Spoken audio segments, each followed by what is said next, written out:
Hey everyone, this is Charlie Mortel. I'll be doing a review on a paintball field my brother and I visited about a week ago.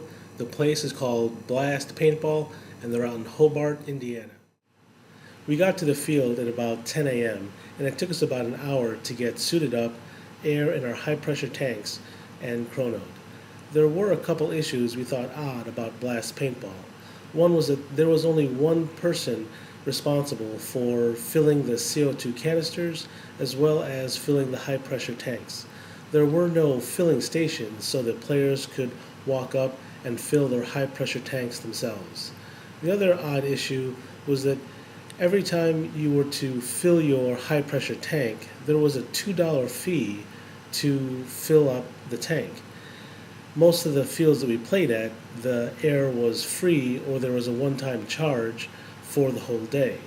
So at Blast Paintball, they make you pay for each air fill. That was a little bit odd for us.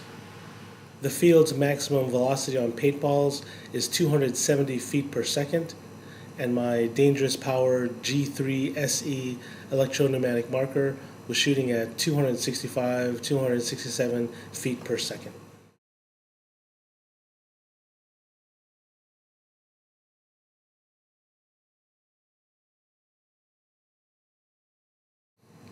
The first field we played at was called the Octagon, and in the middle of the field there's an octagonal structure about 15 feet in diameter.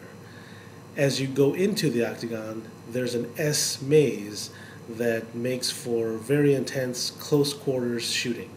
The second field we played at was called Embassy, and this was played by the old Army barracks, where they have concrete buildings that have the doors and windows taken out.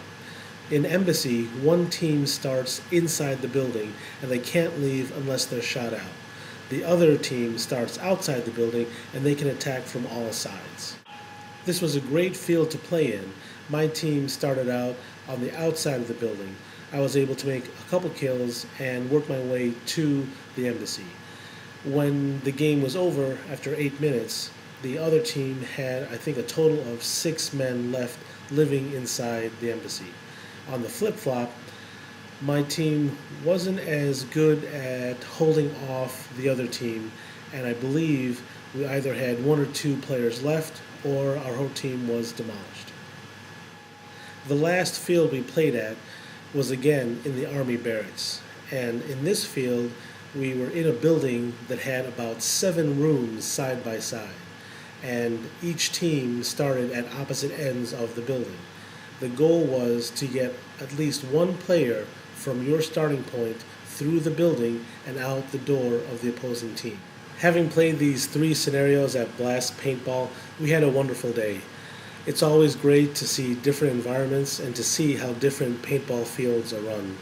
Blast Paintball had some odd policies regarding their air fills, and they didn't allow me to use my Paintball USA tickets since I was bringing in my own equipment. The tickets were really geared toward people that were renting their equipment. Dun-dun, dun-dun. Dun-dun, dun-dun.